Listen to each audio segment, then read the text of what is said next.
दोस्तों सीसैप के राउंड 1 का रिजल्ट आ चुका है। ऐसे में आप में से बहुत सारे स्टूडेंट्स के अलग अलग तरीके की क्यूरीज हैं। सर मैंने लॉक चॉइस को पहले डाउनलोड नहीं किया था, मुझे कोई भी सीट अलॉट नहीं हुई है। कई लोग बोल रहे हैं मॉक में तो मुझे अच्छी खासी एनआईटी अलॉट हो गई थी, लेकिन अभी एक्चुअली कोई भी अलॉटमेंट नहीं हुआ है। तो आपके बहुत सारे अभी क्यूरीज होंगे और कई लोगों को लग रहा होगा सर मुझे क्या करना चाहिए, अपग्रेडेशन के लिए आगे बढ़ना चाहिए कि कौन से स्टेप्स लेने चाहिए। तो आपके सभी क्वेश्चंस को ऑथेंटिकली हम लोग आंसर करने जा रहे हैं। वीडियो में बस आप एंड तक बने रहिएगा। चलिए दोस्तों, बिना किसी देरी के आज की इस वीडियो की शुरुआत करते हैं।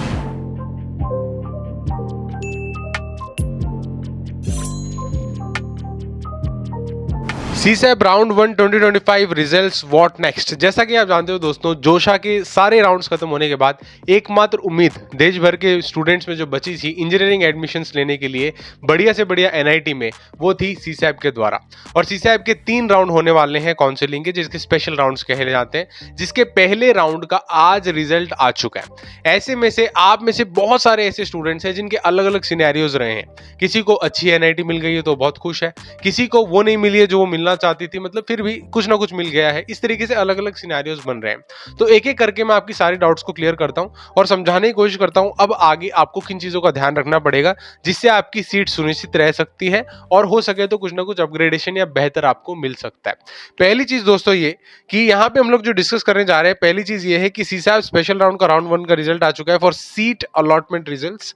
उसके बाद बहुत सारे स्टूडेंट, जैसे मैंने बताया, मॉक में कुछ मिला था, अभी कुछ और मिल रहा है, शायद कुछ भी नहीं मिल रहा है। फिर लॉक चॉइसेस को लेके कुछ क्यूरीज है और नो सीट अलॉटमेंट, कोई भी सीट अलॉट नहीं हुई है। सर अब आगे हम क्या करें, इस तरीके से आपके बहुत सारी क्यूरीज है। ठीक है, हालांकि मैंने बहुत सारे लोगों ने जिसकी पेड सर्विसेज हमारी ली थी उनको अच्छी खासी एनआईटी अलॉट भी हो गई, जैसा हमने उनको गाइड किया था। ठीक है, चॉइस फिलिंग में बताया था और वैसे भी गाइड करके बताया था क्या उनके लिए बेहतर हो सकता है क्या नहीं। ठीक है, कोई बात नहीं, अगर आपको फिर भी अभी भी कंफ्यूजन और चीजें समझ में नहीं आई है तो धीरे धीरे आपको भी आगे जाके चीजें क्लियर हो जाएंगी। आपको रिजल्ट देखने के लिए सबसे पहले ये ऑफिशियल वेबसाइट है, इसका लिंक आपको वीडियो के डिस्क्रिप्शन में मिल जाएगा।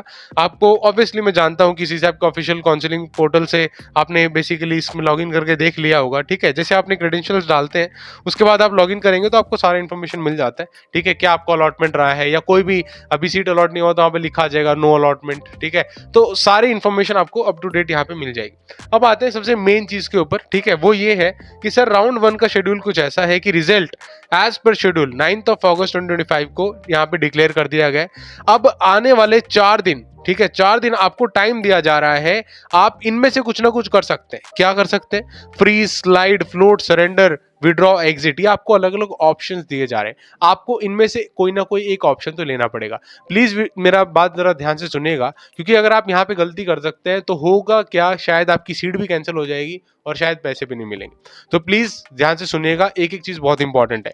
यहाँ पे अलग अलग जो चॉइस आपको मिल रहे हैं इनका मैं आपको पहले डिटेल में मतलब समझाने की कोशिश करता हूँ। ठीक है, आपको वेरिफिकेशन का टाइमली ध्यान रखिएगा। Last date for responding queries. अब क्या होगा, आगे जाके एक बार आप ये इनमें से कुछ ना कुछ सिलेक्ट कर लोगे, उसके बाद जब डॉक्यूमेंट वगैरह दोगे तो डॉक्यूमेंट वेरीफाइंग जो ऑफिसर है उसकी क्यूरीज होंगी कुछ ना कुछ, वो आपसे सवाल पूछेगा कि इस बारे में उस बारे में। तो उन सभी क्यूरीज को रेगुलर अपने मेल्स को प्लीज चेक करिएगा। और क्या है कि उनकी क्यूरीज को आप रिजॉल्व कर सकते हैं अप टू 13 अगस्त 2025। ठीक है, उसके आपको टाइम दिया हुआ है। तो पेमेंट वगैरह करने का भी इन लोगों ने वही टाइम रखा गया है, शाम को 5 बजे 13 अगस्त। ठीक है, अब आते हैं मेन चीज के ऊपर। सर ये जो अलग अलग ऑप्शन है इनका मतलब क्या है, ये और समझा दीजिए, क्योंकि बहुत कंफ्यूजन है। कोई कुछ और बोल रहा है, कोई कुछ बोल रहा है। मैं आपको बिल्कुल आसान शब्दों में समझाने की कोशिश करता हूँ, प्लीज जरा समझो। पहली चीज क्या है दोस्तों, फ्रीज ये सबसे आसान ऑप्शन होता है। ठीक है, और ये सबसे बेस्ट के सिनेरियो आप कह सकते हो सकता है। फ्रीज का मतलब ये है, यहाँ पे क्या है कि किसी स्टूडेंट को सीट अलॉट हो गई और वही उसे चाहिए थी। ठीक है, मान लो उसका प्रेफरेंस नंबर 1 था और उसे वही अलॉट हो गया। अब उसको कोई भी दिक्कत नहीं है, उसको कोई भी टेंशन नहीं है, उसको आगे मतलब कुछ नहीं, अभी उसको सिर्फ वही सीट चाहिए थी, वो मिल गई है, तो फ्रीज पे क्लिक करेगा। फ्रीज का मतलब क्या, जो सीट मुझे मिली है मैं उससे संतुष्ट हूं एंड यहाँ पे I do not wish to participate in the further round, मुझे आगे पार्टिसिपेट भी नहीं करना है। ठीक है, मैं यहाँ पे एडमिशन ले चुका हूँ, यहीं पे लेने वाला हूँ और ये सीट को मैं फ्रीज करता हूँ, उसका मतलब होता है फ्रीज। ये बहुत इंपॉर्टेंट चॉइस है और हर कोई चाहता है कि उसे फ्रीज वाला सिनेरियो मिल जाए। उसके बाद आता है दूसरा फ्लोट। फ्लोट का क्या मतलब है, आप एक्सेप्ट कर लेते हैं अलॉटेड सीट। आप बोलते हैं ठीक है, जो सीट मुझे मिली है मैं ले लेता हूं, कोई दिक्कत वाली बात नहीं। लेकिन लेकिन लेकिन but I wish to consider academic programme higher preference in any institution subsequent round. इसका मतलब क्या? फ्लोट का मतलब ये है कि आपको जो सीट मिली है वो तो आप ले लोगे, उसके अलावा जो आपने ऊपर के नंबर पे चॉइसेस भरे थे, आप बोलते हैं मुझे उसमें से कोई भी किसी भी कॉलेज का बेटर ऑप्शन मिल सकता है अगले राउंड्स में, तो मुझे वो मिल जाए, ये वाली सीट मेरी सेव रहे, सिक्योर्ड रहे, ठीक है। तो इस तरीके से आप उसको क्या करोगे? फ्लोट करोगे, ठीक है जी। आगे आता है स्लाइड ऑप्शन। ये बड़ा इंटरेस्टिंग है। इसमें क्या करते हैं दोस्तों, ये एक्चुअली फ्लोट का थोड़ा छोटा वर्जन होता है। कैसे, मैं आपको बताता हूं। यहां पे क्या है, आप एक्सेप्ट कर लेते हैं allotted seat but wish to consider for the academic programme higher academic within the same institution subsequent round. इसका मतलब क्या, जिस इंस्टीट्यूशन में आपको मिला हुआ है, मान लेते हैं किसी कॉलेज में, बहुत अच्छे कॉलेज में आपको एनवायरमेंट इंजीनियरिंग या ऐसी ब्रांच मिल गई है जीएफटीआईज में जो आपको नहीं लेनी थी, ठीक है, मतलब लेनी थी, प्रेफरेंस वाइज नीचे थी। अब आप क्या बोलोगे, ठीक है ये मेरी सीट सिक्योर्ड रखो आप, लेकिन आने वाले काउंसलिंग राउंड में मैं चाहता हूं कि इसी कॉलेज का कुछ बेहतर मिल सके तो बेहतर है, ठीक है, मेरा यही ड्रीम कॉलेज था और किसी कॉलेज में मुझे नहीं जाना, लेकिन कोई बेहतर सीट मिल जाए तो बढ़िया, ठीक है। तो उसे बोला जाता है स्लाइड ऑप्शन। अब डिपेंड करता है कि आपको कौन सी अलॉटमेंट हुआ है अभी तक, ठीक है। ये उस सिनेरियो में अगर कुछ ना कुछ अलॉटमेंट हुआ है, अगर कुछ भी अलॉट नहीं हुआ तो टेंशन मत लो, तो सीधा नेक्स्ट राउंड में जाओ, कोई दिक्कत ही नहीं है आपको, ठीक है। लेकिन अगर आपको अलॉट हो गया, अब कंफ्यूजन है कि क्या करना है, कैसे करना है, कब करना है, कहां करना है, तो उसके लिए 3 ऑप्शन बड़े जरूरी है, ठीक है। इसके अलावा भी कुछ ऑप्शन होते हैं, वो कौन से ऑप्शन है? पहला होता है सरेंडर। सरेंडर का मतलब क्या होता है, रिजेक्ट कर देते हो आप allotted seat but wish to participate in next round. आप बोलते हो ये सीट ठीक है, मैंने चॉइस भरी थी, मुझे मिल गई है, लेकिन मुझे ये नहीं चाहिए, आप इस सीट को रख लीजिए और मैं अगले राउंड में पार्टिसिपेट करना चाहता हूं, जो का तो, ठीक है। तो आप इस सीट को सरेंडर कर देते हो, वापिस दे देते हो, सीधा सीधा सा मतलब है, ठीक है।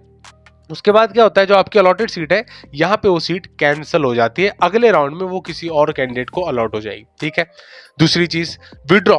विड्रॉ में क्या होता है, आप रिजेक्ट कर देते हैं अलोकेटेड या फिर accepted seat and do not wish to participate in the subsequent round. आप बोलते हैं मैं क्या कर रहा हूं, इस सीट को तो रिजेक्ट कर रहा हूं, मुझे नहीं चाहिए, ठीक है। दूसरी चीज, आगे वाले राउंड्स में मैं पार्टिसिपेट नहीं करना चाहता हूं, ठीक है, मेरा मन भर चुका है, अब मैं यहाँ पे क्या बोल रहा हूं, तो इस सिचुएशन में आपकी सीट को कैंसिल हो जाता है और candidate is out of the process. Withdraw का मतलब ये होता है कि आप को लगा कि ये कॉलेज मेरे को मिला है, ठीक है, ये तो वर्स्ट के सिनेरियो में मैंने डाला था, तो आप क्या करते हो, आप इस प्रोसेस से विड्रॉ हो जाते हो, ठीक है। आप क्या करते हो, सीट मिल रही है, प्रोसेस से विड्रॉ कब हो रहे हो, सीट भी छोड़ रहे हो और विड्रॉ भी हो रहे हो। अब इसी का एक एक्सटेंडेड वर्जन होता है एग्जिट। एग्जिट का मतलब क्या होता है, ये सिर्फ उन कैंडिडेट्स के लिए रखा गया है एग्जिट जिनको कोई भी सीट अलॉट नहीं हुई है सीसैब में और उनके पास एक सिक्योर्ड सीट नहीं थी जोशा के अंदर भी, ठीक है। इसका मतलब क्या, उनके पास यहाँ भी सीट नहीं है, वहां भी सीट नहीं है, कोई भी सीट अभी तक अलॉटेड नहीं है, इस सिचुएशन में वो एग्जिट कर सकते हैं, ठीक है, शांतिपूर्वक निकल सकते हैं, कोई दिक्कत वाली बात नहीं, उसको बोलता है एग्जिट ऑप्शन।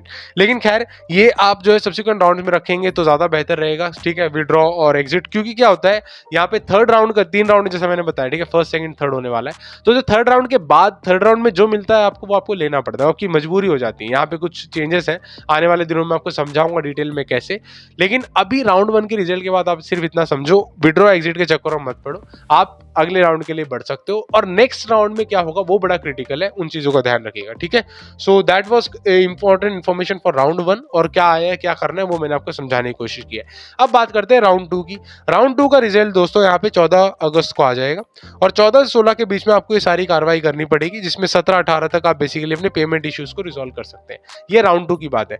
ये डेट बड़ी इंपॉर्टेंट है। क्यों इंपॉर्टेंट है, क्योंकि आपको क्या करना पड़ेगा, 14 के बाद मान लो 15-16 के आसपास ही, मतलब 15 के आसपास लगा लो, आपको क्या करना पड़ेगा, यहां से एग्जिट होना पड़ेगा, क्योंकि अगर आप राउंड 3 में चले जाते हैं और आपको कोई सीट मिलती है तो फिर तो लेनी ही पड़ेगी, वहां पे एग्जिट का कोई ऑप्शन नहीं बनता है। इस तरीके से कुछ चीजें हैं, मैं आपको आगे डिटेल में समझाऊंगा। अभी के लिए सिर्फ इतना समझो कि राउंड 3 का प्रोसीजर 19 को रिजल्ट आ जाएगा और वो भी 22 तक उसका प्रोसीजर चलेगा, ठीक है।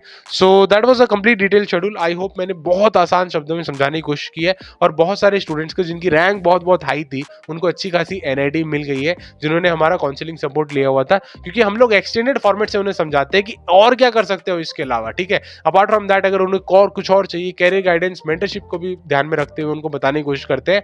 और क्योंकि हम लोग इंडस्ट्री से बहुत हद तक जुड़े हुए हैं तो उन्हें एक्चुअली गाइड कर पाते हैं कि क्या फ्यूचर स्कोप रहने वाला है, इस ब्रांच का क्या होगा, उस ब्रांच का क्या होगा, वगैरह वगैरह सब कुछ उनको समझाने की हम लोग क्षमता रखते हैं। That's what makes a difference in A candidates life, ठीक है। आप भी अगर कोई हमारी पेड सर्विस लेना चाहते हो दोस्तों, टॉप मेट का लिंक मैं वीडियो के डिस्क्रिप्शन में दे दूंगा, आप क्लिक करके जा सकते हैं और सीधा इंस्टाग्राम पे मुझसे पूछ सकते हैं कैसे सर्विसेज को बुक करना है। We are open to all that, ठीक है। अपार्ट फ्रॉम दैट इससे जुड़े हुए सारी इंपॉर्टेंट अपडेट सीसैब और और जितने भी एडमिशंस मेजरली हो रहे हैं वहां की हम लोग इंपॉर्टेंट अपडेट्स आपको फ्री ऑफ कॉस्ट देते हैं व्हाट्सएप चैनल के ऊपर, टेलीग्राम ग्रुप के ऊपर। दोनों का ही लिंक आपको वीडियो के डिस्क्रिप्शन में मिल जाएगा, ठीक है। और दोस्तों अगर आप कंप्यूटर साइंस ले रहे हो, ठीक है, आगे जाके सॉफ्टवेयर में कुछ करना चाहते हो, तो कॉर्पोरेट स्किल्स का हमारा चैनल है जिसके ऊपर हम लोग आपको कोडिंग के बारे में और कॉर्पोरेट दुनिया के बारे में बहुत सारी बातें करते रहते हैं। वो चैनल भी आपके लिए बहुत हेल्पफुल होगा, उसका लिंक भी वीडियो के डिस्क्रिप्शन में मिल जाएगा। वीडियो में यहाँ तक बने रहने के लिए बहुत बहुत शुक्रिया दोस्तों। I wish our efforts are really making big difference in a positive side of your life. Thank you so much for watching the video, thank you. And दोस्तों अगर आप एनआईटी कुरुक्षेत्र हरियाणा के नंबर 1 कॉलेज में देखना चाहते हो कितनी सीटें खाली हैं, सीसैप के थ्रू अगले राउंड में उस अपॉर्चुनिटी को ले सकते हो, क्योंकि अभी बहुत सारे स्टूडेंट्स हैं जो वहां पे अपनी सीट को फ्रीज नहीं करेंगे, मुझे पता है, ठीक है, अलग अलग रीजंस की वजह से। तो उसमें कितनी सीटें खाली है, क्या कुछ पूरा मामला एनआईटी कुरुक्षेत्र का, उसको लेकर हमने ऑलरेडी एक डिटेल वीडियो बनाया है जो इस समय स्क्रीन पे देख रहे हो होते हुए, उसे भी क्लिक करके देखेगा। वीडियो देखने के लिए बहुत बहुत शुक्रिया, thank you so much for watching. जय हिंद, वंदे मातरम।